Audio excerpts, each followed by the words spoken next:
कि इस्लाम से पहले दुनिया के अंदर जुल्म, तारीकी, जहालत का अंधेरा था।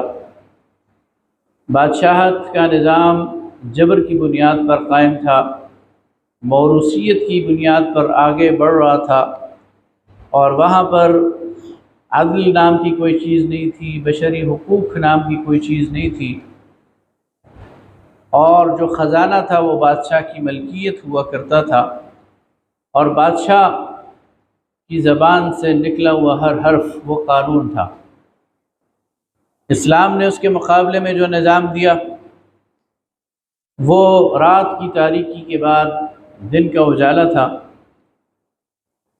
मुसलमानों ने जो निज़ाम खिलाफत कायम किया वो शूरा की बुनियाद पर कायम किया। खलीफा वो होता था जिस पर अहले ईमान, अहले राय, अहले हिल वक्त उसमें उनका एतमाद होता था, और वो उनके मशवरे से कारोबार खिलाफत चलाता था। उसके साथ साथ कानून की हुक्मरानी थी, शरीयत की हुक्मरानी थी, और इंसानों को बुनियादी इंसानी हुकूक हासिल थे, हुर्रियत हासिल थी, आज़ादी हासिल थी। 30 साल तक ये निज़ाम पूरी आब-ओ-ताब के साथ कायम रहा। हमारा अहले सुन्नत वल जमाअत का और उम्मत के जमहूर उलमा का ये अक़ीदा है कि 4 खुलफ़ा हज़रत अबू बकर सिद्दीक़ रज़ियल्लाहु ताला अन्हु जो पहले खलीफ़ा हैं, हज़रत उमर फ़ारूक रज़ियल्लाहु ताला अन्हु जो दूसरे खलीफ़ा हैं, हज़रत उस्मान ज़ुन्नूरैन रज़ियल्लाहु ताला अन्हु जो तीसरे खलीफ़ा हैं, और हज़रत अली कर्रमल्लाहु वजहल करीम जो चौथे खलीफ़ा हैं। ये चारों बरहक़ खुलफ़ाए राशिदीन हैं, और नबी करीम सल्लल्लाहु अलैहि वसल्लम की उस हदीस के मिस्दाक़ हैं कि अलैकुम बिसुन्नती व सुन्नतिल खुलफ़ाए राशिदीन, तुम पर लाजिम है कि मेरी सुन्नत और मेरे तरीक़े को लाजिम पकड़ो, और मेरे बाद खुलफ़ाए राशिदीन की सुन्नत और तरीक़े को लाजिम पकड़ो। खिलाफत का ये दौर जब गुज़रा तो एक ट्रांजिशनल पीरियड आया, और वो है हज़रत अमीर मुआविया रज़ियल्लाहु ताला अन्हु का दौर 19 साल का। हज़रत अली की शहादत के बाद जब हज़रत हसन रज़ियल्लाहु ताला अन्हु ने हज़रत अमीर मुआविया से सुलह कर ली और उनके हाथ पे बैत कर ली, तो ये वो दौर है जो हज़रत अमीर मुआविया का दौर है, जिसमें अमन व अमान कायम हुआ, और जिसमें उम्मत मुस्लिमा एक दफ़ा फिर इकट्ठी हो गई, और ये इम्कान नज़र आने लगा कि वो दौर दोबारा आ जाएगा जो कि खिलाफत फ़ारूकी का था या खुलफ़ाए राशिदीन रिज़वानुल्लाहि ताला अलैहिम अजमाइन का था। लेकिन जो ही ये दौर ख़त्म हुआ और उसके आसार थोड़ा सा पहले से भी शुरू हुए, और यज़ीद जो हज़रत अमीर मुआविया का बेटा है उसने खिलाफत अपने हाथ में संभाल ली, और फिर अपनी इस खिलाफत को बज़ोर और बिलजबर मुसलमानों की गर्दनों पर मुसल्लत करना शुरू कर दिया। तो वहाँ से एक दफ़ा फिर बिगाड़ पैदा होना शुरू हो गया। अब कुछ लोग तो ऐसे थे कि जिन्होंने यज़ीद की इस खिलाफत को तस्लीम कर लिया, अगरचे वो तादाद में थोड़े थे, और उनकी नीयत ये थी कि दोबारा फितना न पैदा हो, इंतशार न पैदा हो, और दोबारा मुसलमानों के अंदर इफ्तिराक न पैदा हो। लेकिन एक बहुत बड़ी तादाद ऐसी थी कि वो खामोश हो गई, और उन्होंने सुकूत इख्तियार कर लिया, और उन्होंने कहा कि अगर हम बोलेंगे या हम मुज़ाहमत करेंगे तो शायद कोई ज़्यादा काम ख़राब हो जाए। उनकी अपनी जगह राय थी। लेकिन तीसरी तरफ हज़रत हुसैन रज़ियल्लाहु ताला अन्हु ने इस बिगाड़ के ख़िलाफ़ मुज़ाहमत का रास्ता इख्तियार किया, और बज़ाहिर लगता है कि वो बहुत थोड़े साथियों के साथ थे, और उनकी इस बात को लोगों ने तस्लीम नहीं किया। लेकिन आज हमें अंदाज़ा होता है 14 सदी गुज़रने के बाद कि हज़रत इमाम हुसैन रज़ियल्लाहु ताला अन्हु ने जिस बिगाड़ को देख लिया था और उसके असरात और नताइज तक वो पहुँच गए थे, उस वक्त शायद बाकी लोग उस तक नहीं पहुँचे थे। बाकी लोगों को ये एहसास नहीं हुआ था कि आज ये मामूली सूतर बराबर फ़र्क जो इस पटड़ी में पड़ गया है, आगे जाकर कितना बड़ा, इससे डायरेक्शन चेंज हो जाएगी, इससे सिमत बदल जाएगी, ये शायद किसी और को एहसास न हुआ, लेकिन हज़रत हुसैन रज़ी अल्लाह तआला अन्हु को इसका एहसास हो गया। इसलिए हज़रत हुसैन रज़ी अल्लाह तआला अन्हु की ये क़ुरबानी और ये शहादत, ये यकीन रखें कि इस्लाम में इसकी बहुत बड़ी कदर और अहमियत है और इसके बहुत गहरे और दूररस नताइज और असरात हैं, और वो मैं आपके सामने बयान करने की कोशिश करूँगा। ये सवाल पैदा होता है हज़रत हुसैन रज़ी अल्लाह तआला अन्हु ने इस क़याम का और इस मज़ाहबत का फ़ैसला क्यों किया। तो मैं बता चुका हूँ कि हज़रत हुसैन रज़ी अल्लाह तआला अन्हु एक लम्हे के लिए तसव्वुर करें, वो भी खामोश हो जाते और वो भी मुज़ाहमत न करते और वो भी शहादत न देते, तो क्या होता, सिस्टम चलता। और आज हमारे सामने क्या तस्वीर होती? आज हमारे सामने तस्वीर ये होती कि जो इस्लामी निज़ाम है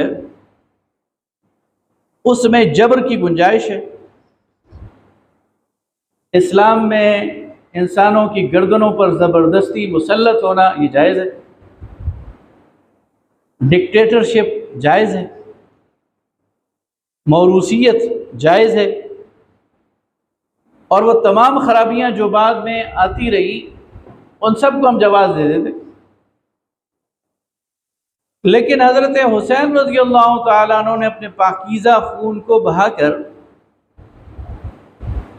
एक लकीर खींच दी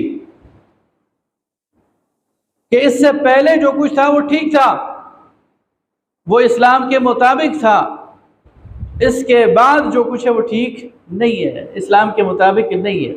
ये वो सबसे बड़ा कंट्रीब्यूशन है उनका, क़यामत तक के लिए इस्लाम और गैर इस्लाम में, हक़ और बातिल में एक वाज़ेह लकीर खींच दी और अपने खून से खींच दी।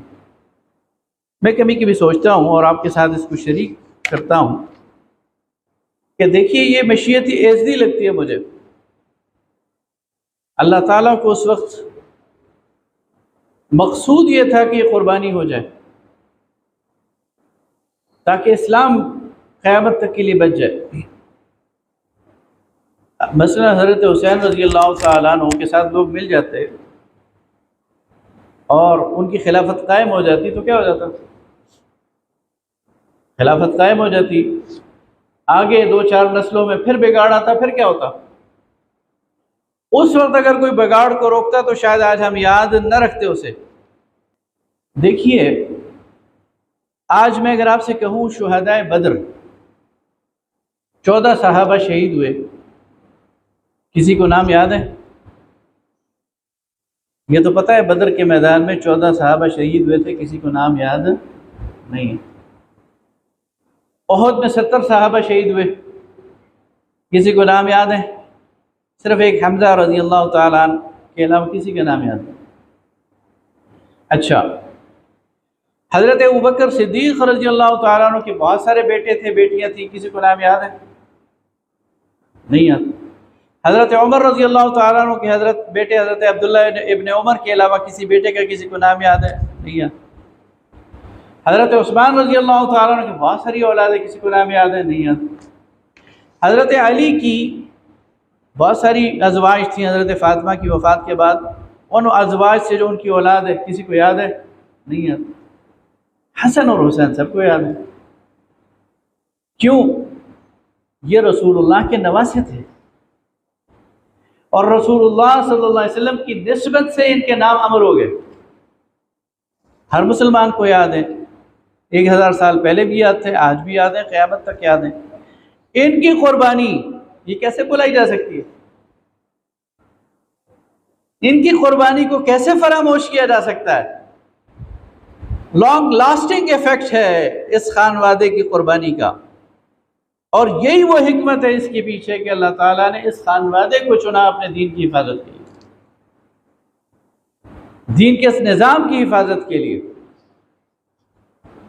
अगर ये क़ुरबानी ना होती तो मैं आपके सामने बात कर चुका हूँ कि ये कितना बड़ा एक इस्लाम के साथ डिज़ास्टर होता। लिहाजा हज़रत हुसैन रज़ी अल्लाह तआला अन्हु ने एक क़ुरबानी दी, अपने खानवादे के साथ दी, और उसके नतीजे में इस्लाम के इस निज़ाम को अल्लाह ताला ने महफूज कर लिया क़यामत तक के लिए। जब हम शहादतों का तज़किरा करते हैं और ख़ास तौर पर इमाम हुसैन रज़ी अल्लाह तआला अन्हु की शहादत का तज़किरा करते हैं, तो इसका एक मकसद ये भी है कि हम आज के दौर में भी ये देखें कि आज के दौर में जहाँ जुल्म हो रहा है, आज के दौर में जहाँ बिगाड़ पैदा होता है, आज के दौर में जहाँ ख़राबी पैदा होती है, तो हमारा किरदार क्या होता है? क्या हम बिगाड़ पर खामोशी इख्तियार कर लेते हैं? क्या हम बुराई को देखकर आंखें फेर लेते हैं या पहलू तही करते हैं और कहते हैं कि बस होने दो, हो रहा है? तो ये हज़रत हुसैन रज़ी अल्लाह तआला अन्हु का उसवा नहीं है। हज़रत हुसैन रज़ी अल्लाह तआला अन्हु का उसवा तो बुराई के ख़िलाफ़ मुज़ाहिमत करने का है, उसके ख़िलाफ़ बात करने का है, उसके ख़िलाफ़ आवाज़ उठाने का है, और उसको हद्दुल मक़दूर सही करने का है, अपनी जगह पर वापस लाने का है।